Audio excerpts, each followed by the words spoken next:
हे everyone अस्सलाम वालेकुम I am Fishan welcome back to फिशाइबर এলাকা। तो यार शुरू करते हैं बिना किसी बकचोदी के। তো আজকে এমন একটা প্রতিবন্ধী নিয়ে কথা বলবো যার ট্যালেন্টের কোনো শেষ নাই। বিশ্বাস করেন রাসেল ভাই, আগে টিকটক মানে মনে করতাম বিনোদনের প্ল্যাটফর্ম, এখন টিকটক মানে মনে হয় গরু ছাগলের প্রতিভা দেখানোর প্ল্যাটফর্ম।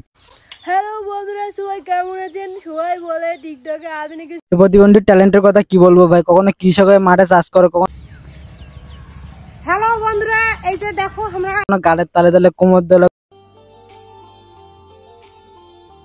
কখনো টিকটকে ভাইরাল গান নিয়ে নেগেটিভ পজিটিভ রিভিউ দেয়।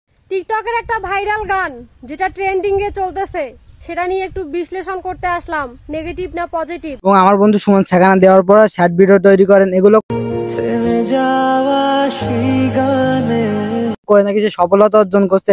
এটা নিয়ে যখন কথা বলি আমার বন্ধু সুমন আমাকে বলে, এতদিনে তুই কি পাল্টা ফেলাইছিস ভাই?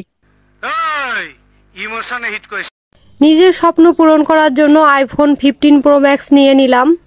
আপনারা যদি এভাবে পাশে থাকেন অবশ্যই আরো সফলতা অর্জন করতে পারবো। একটা আইফোন কিনে সে নাকি সফলতা অর্জন করেছে। থাকবো, আপনারাও পাশে থাকবেন, তাহলে আপনারাও সফলতা অর্জন করতে পারবেন। আপনারা এই হলো বর্তমান টিকটকারদের অবস্থা, একটা সেন্টেন্স গুছিয়ে ভালো করে বলতে পারে না, এরা নাকি আবার টিকটক সেলিব্রিটি। মানে কি বলবো, যাই হোক। আমাদের গরিবের নিয়ে একটা আইফোন কিনছেন, সেটা নিয়ে 50টা ভিডিও বানাবে, এটাই স্বাভাবিক, যত টিকটকার জাত বলে কথা। সঠিক বলেছেন, আপনার বুদ্ধি ভালো। যারা টিনের ঘরে আইফোন দেখে জ্বলতেছে তাদেরকে বলি, এই গাড়িটা কি আপনার বাবার? এই গাড়িটা কি আপনার বাবার? আমার যদি আইফোন থাকতে পারে, গাড়ি থাকতে পারে, তাহলে আমার কি বাড়ি থাকবে না? হ্যাঁ অবশ্যই থাকতে পারে।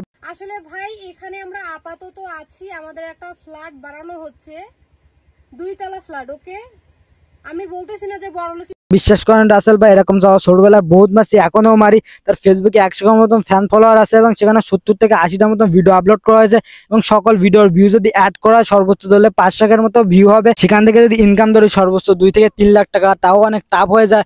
বর্তমান সময় 1 লাখ টাকা বাড়ি করতে গেলে ভাই 10 থেকে 11 লাখ টাকার মতো খরচ হয় এবং সেই 2 থেকে 3 লাখ টাকা দিয়ে সে নাকি 2 তলা ফ্ল্যাট দিতেছে। টিনের ঘরে আইফোন দেখে যারা জ্বলতেছে তাদেরকে বলি, আমি কি আমার আসল পরিচয় দিয়েছি আপনাদের?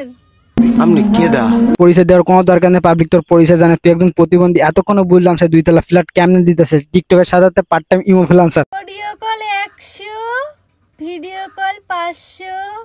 তার অডিয়েন্সের কিছু কমেন্ট পড়া যাক। আপনি ভুল বলছেন, ভিডিও কল 500 টাকা, অডিও কল 1000 টাকা। কিছু থাকুক বা না থাকুক একটা বড় গর্ত আছে।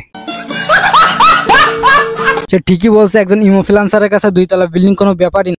তুই একদম এত কিছু জানার পরে আমার বন্ধু সুমন তার মায়াবী চোখ, ফিল্টার লাগানো মায়াবী মুখ, গানের তালে কোমর দোলন, এক অদৃশ্য মায়া আসক্ত।